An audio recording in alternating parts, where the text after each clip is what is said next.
Everybody loves a good French toast. But with a few tips and tricks, you'll have the best French toast of your life.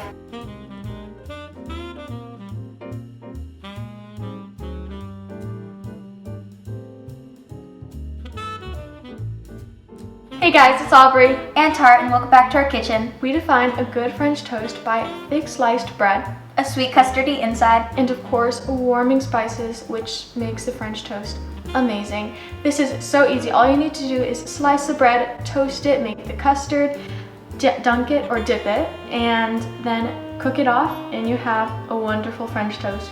This is so simple and you're gonna love it. So without further ado, let's get started. Okay, so one of the important ingredients for the French toast, which you've probably already guessed, is the bread. We like using brioche bread because it's slightly sweet and pillowy soft. Also, using a loaf that's not pre-cut lets you control the thickness of the bread, which results in a better texture and overall appearance. What we like doing is thinly slicing the 2 heels off the bread, but that part is optional. Then cut the loaf into 8 slices that are about each 1 inch thick. We found that cutting them into 1 inch works well because it's not overly thick and yet they look really nice.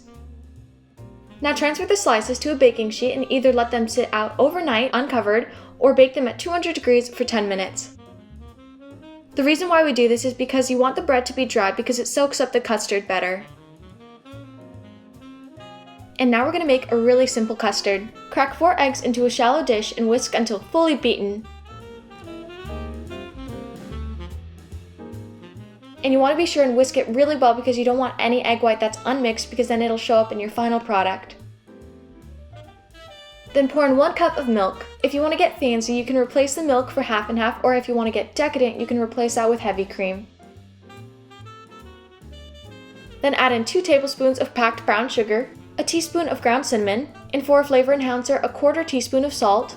Then our favorite ingredient, which is half a teaspoon of freshly ground nutmeg. The nutmeg smells so good and adds a great flavor. And finally add in 1 teaspoon of vanilla extract, which we forgot to film.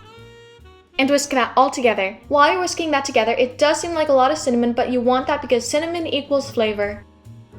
And now it's time to dip your French toast. Heat a griddle or skillet over medium heat and add in 2 tablespoons of butter.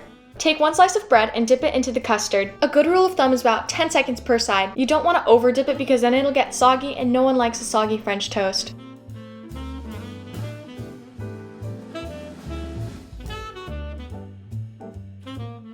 Cook for 2 minutes, then flip and cook another 2 minutes on the other side.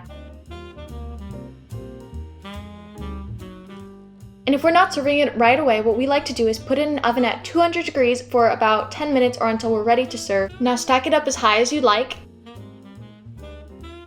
And top with butter and of course maple syrup.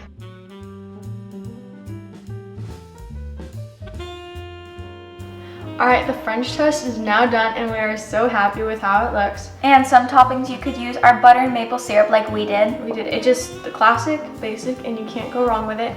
But our favorites are for sure some whipped cream. And some fresh berries. Like some strawberries, blueberries, raspberries. Get creative too. You could use like peanut butter. I've seen people do. Let's see.